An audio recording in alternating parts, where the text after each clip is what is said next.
Hello everybody, I am Mango Thunderslice, and today we're going to be talking about Korea again, and we're going to be smoking a joint, since, again, the main, gripe I have with a lot of the kind of conspiracy commenters isn't even necessarily their intelligence or the analysis per se. It's really just the attitude of people. If you're not in control of your emotions, you're not in control of much at all.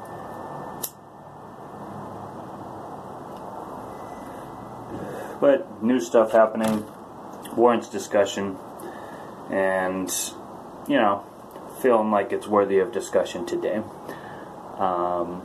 Just seeing a bunch of stuff.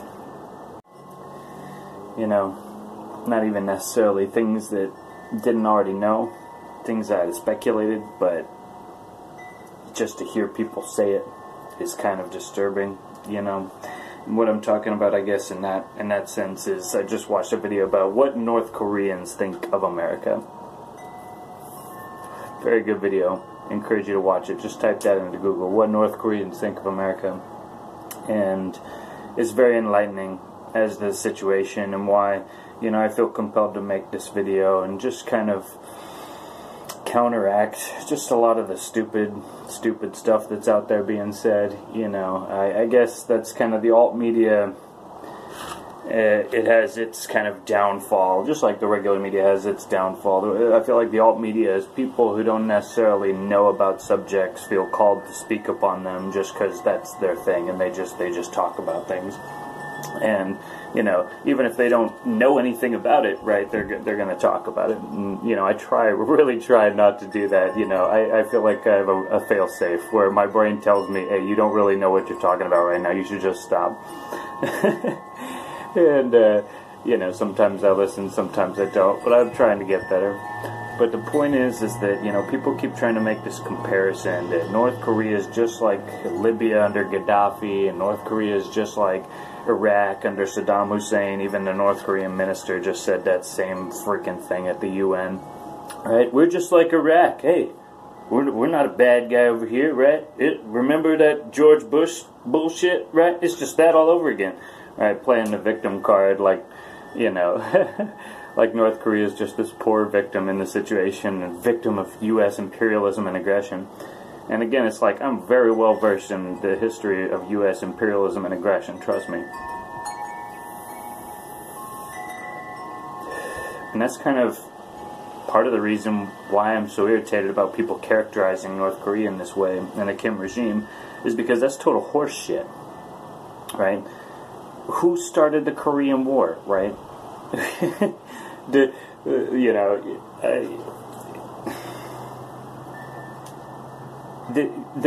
have been plenty of unjustified acts of aggression by the U.S. war machine, since World War II, that were unjustified. But really, though, this was an invasion by the Soviets into the Korean Peninsula.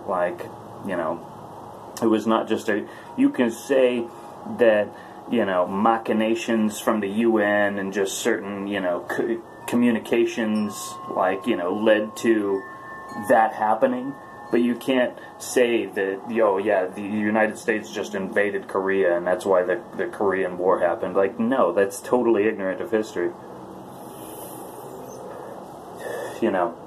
Was the conflict orchestrated from both sides? Possibly. But that doesn't necessarily mean that all sides are equal. Okay, so I was just listening also the Corbett report, James Corbett, right? He has done a lot of really good stuff over the years. And he was interviewing James Perloff, right? And I didn't really recognize who he was. And, basically they were talking about North Korea and, saying, again, the same stuff that all the alt media is saying. Well, North Korea doesn't have a central bank, and, well, North Korea is just a victim of basically the UN and the banking cabal, and they're just financing all sides, and, basically that North Korea kind of, again, it's just this poor victim, right? And it's just the aggression of the U.S. imperialists and, more specifically, the banking cabal behind it, right? And then I see the next video on YouTube is basically James Perloff. And then the next video that I see lined up on YouTube is James Perloff talking about how Hitler was fighting against the Jewish global banking cabal, and right, how poor Hitler was a victim in this scenario too. And, you know, I know where that road leads, okay? I don't need to debate this with anybody, okay? Anybody who's out there saying that, oh, hey, Hitler was a good guy and, you know, Hitler was fighting against the banking cabal, like, you guys, you're being played by the narrative as much as Antifa and all the social justice warriors are. You are getting played into thinking that you can just choose a side here and that you're righteous in your fight against this enemy, right? The only enemy is yourself. The only enemy is that will to kill other beings within yourself that you haven't tamed yet. You haven't learned how to harness that energy, right?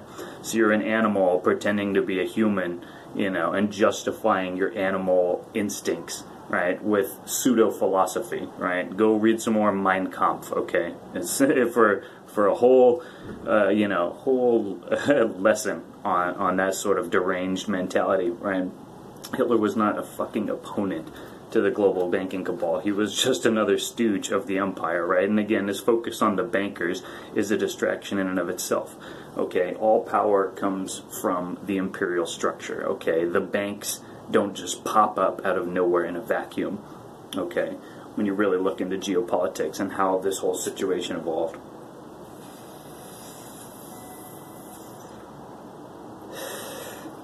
And anyway, I guess what kind of blew my mind about the North Koreans in the video is that they basically said, like, you know, what I had kind of speculated with a friend of mine. I was like, you know, if I were in North Korea, I'd honestly I'd be wishing for a war. Like, you know, I'd be wanting Trump to just, you know, and Kim Jong-un to just come to that point and, you know what, I'm done with starving. Like, let's fucking do this. I'm ready to either, you know, die in what we've been training for our whole life, or, you know, be reincarnated into another body or whatever. Just end this because I'm starving, my family's starving, and I'm done with this shit.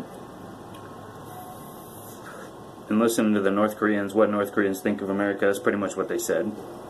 It's like, you know, honestly, and, you know, the interviewer is a South Korean, and he's like, how can you say that? Like, don't you care about your own lives and the lives of your family?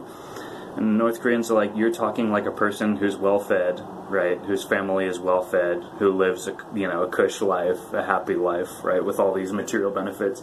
To a starving person, it doesn't matter whether I starve tomorrow or die in a war today. I mean, what's it? If you're in either case, it's just prolonging the misery, right?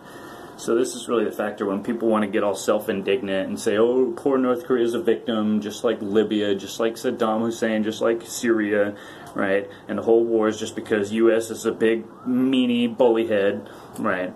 And, you know, just playing the exact same script, right? Like, no nuance, no investigation, no research, just, oh, America's bad. Like, I agree that, you know, we need to be critical of the imperial structure and the warmongering, but, like, that doesn't mean that you should cheer for Kim Jong-un or you should be defending the Kim regime, you know.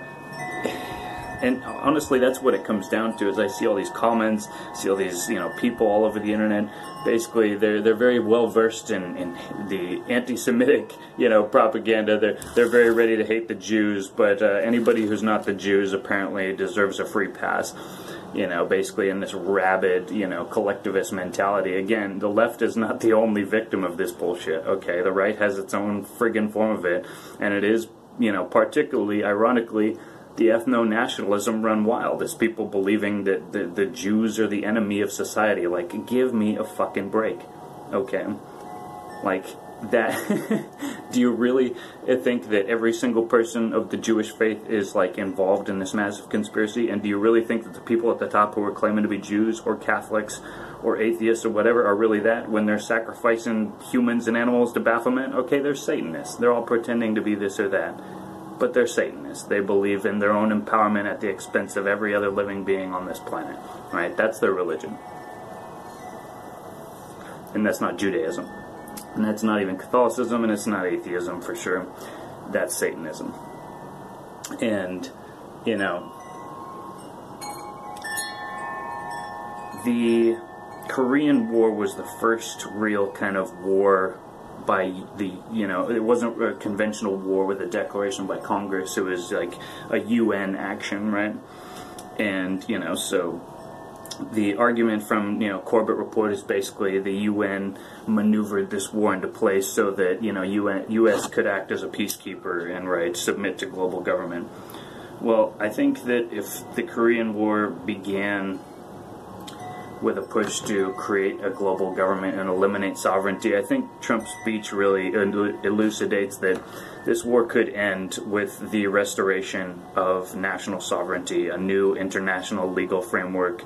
Basically we can have this great reset. We can have this equal playing field among nations where China, Russia, and India are respected as much as the United States, but we also have to hold ourselves to a standard of dealing with errant actors, right, who clearly are not only just threatening to their neighbors, but also are committing vast human rights abuses, right? I don't agree with regime change or George Bush or the neocons, but I think that we need to recognize evil wherever we see it, and that we don't necessarily need to fight fire with fire, but we should identify that fire burns, right? And we should put it out with water, right?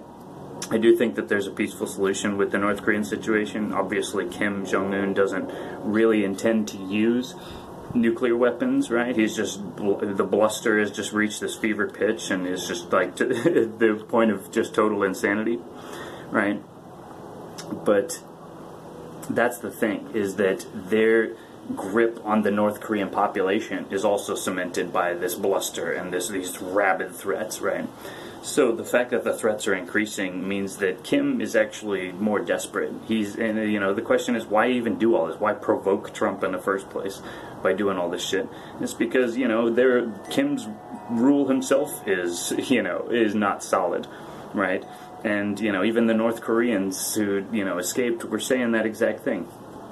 That, it's not just about what Kim Jong-un wants to do to the rest of the world, it's that this enemy, this fear of the other, creates the structure of North Korean society, right? That without the war, right, there would be no reason for this totalitarian state. And, without war at all, there's no reason for any governments if you really break it down. But in this case, the entire North Korean civilization rests upon hatred of America. America is the devil, basically.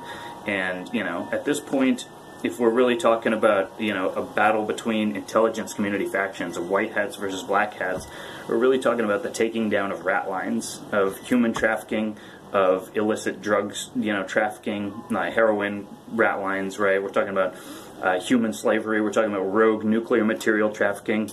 And again, how could it be, that North Korea is not involved with all of those rat lines, right? It's very, very possible that with the whole advent of Trump and the war between these two factions, that they have tried to concentrate more of their assets and resources in Asia, and basically, again, it's not about where anybody's hiding in a bunker or anything like that. It's just where the money's coming from, where the drugs are coming from, where the people are being smuggled from, right? And so you might even say that if North Korea gets taken down by military or by economic, measures, however those might exist, there's the carrot and the stick, right? Russia and China are basically telling North Korea, like, hey, we're building this huge project, this Belt and Road Initiative. Do you want to be a part of it? And at a certain point, that's the question to Kim, is what do you really expect, bro? Like, are you basically, he's only a few years older than I am. What, are you just going to be the hermit kingdom, right, for the rest of your life? Or are you going to lead the country into some sort of greater integration in exchange for, not threatening to blow everybody up all the time? It's a very complex situation. Again, it requires nuance. It requires, a little bit of subtlety in the way that you understand conflicts, and not just paint the U.S. as the bad guy and paint all of his enemies, all of the U.S. enemies, as good guys, right? Like, Gaddafi did some shady shit, right? But the net result for his people was that they lived at a very high standard of living, right? Saddam Hussein brutally repressed some of his people, but, the actions taken against his regime dwarf even Saddam's actions. So it's like the cost is greater than the benefit, right? With Gaddafi, same thing. You can say it's humanitarian, but the cost was very great, and there was virtually no benefit, considering Libya is now a slave trading market, right? And that's where all the weapons for the Syrian rebels came from, right? Bashar al-Assad, an ophthalmologist, right? A polite fellow, right? You know, and they want to say that, oh yeah, Kim Jong-un is in the same class as these guys. No, you're totally fucking wrong. And, you know, I may not be right about 100% of all of my stances and positions and whatever, but I'm going to say resolutely that that comparison is stupid, and apart from the, you know, nuclear rogue state grouping, it wouldn't hold any water at all. And so again, I'm not saying that, you know, Trump should use a tactical nuke on Pyongyang tomorrow. I'm not saying that, you know, that more talks. Maybe just send Jimmy Carter over there again. That'll do the trick. You know, it's a very complicated situation, but I do believe that it will be resolved. And whether that resolution comes through military or diplomatic means, I think it will be the first real action of the new world order, if that makes a sense. The old New World Order, Council on Foreign Relations, UN basically, and the forces that underpin them are no longer relevant, and a new international structure is coming into play. And that, in a subtle sense, was the, you know, battle between Trump and Hillary in the election, and now we're seeing it play out. So a lot of this is theater, which is why I think that even if a war comes, I'm not afraid, because I'm also aware that there's technology involved in this equation that none of us can really accurately describe. It's beyond all of our, you know, comprehension in the real sense, because we don't have any real-world experience with that type of knowledge or power, but it exists. And who knows, that might be the final act of disclosure too, is when the Empire uses the Death Star to take out North Korea. But again, we'll find out, you know. Wholeness and balance to all my brothers and sisters of the human race, you know. If there's a war here, I hope that it at least leads to a better situation. You know, I don't think that we'd be in a better situation if the U.S. had never entered the Korean Peninsula. I don't think we'd be in a better situation, or the Korean people would be in a better situation, the U.S. or Japan or China would be in a better situation if the entire Korean Peninsula was basically a Soviet regime, right? If North Korea had the entire peninsula. I think that all the people living in South Korea, despite being blacked out on soju and having to go to school as kids for, you know, 16 hours a day, I think that they appreciate being able to live with some modicum of freedom and being able to choose how they spend their time. And you know, again, it's not like South Korea is a model society, but when the North Koreans don't even care about their lives because they're starving, it's hard to really, you know, make a case that nothing should happen here and we should just wait for something inevitably to happen 20 years down the line with a, you know, nuclear-armed North Korea, Kim Jong-un, who's now, you know, been a madman in total power, you know, totalitarian state, mad dictator status. Like, you know, is that really going to be a better situation? Are we really helping anybody by not doing anything now? You know, I'm not trying to cheer for a war, but I'm also not trying to just be a dumbass and oppose all of them resolutely without thinking about what's actually at stake and who the real players are. So, with that, just a little, you know, brain food for the situation. Again, no fear, just wholeness, balance, you know, and love vibrations. I'll see you guys next time. Cheers.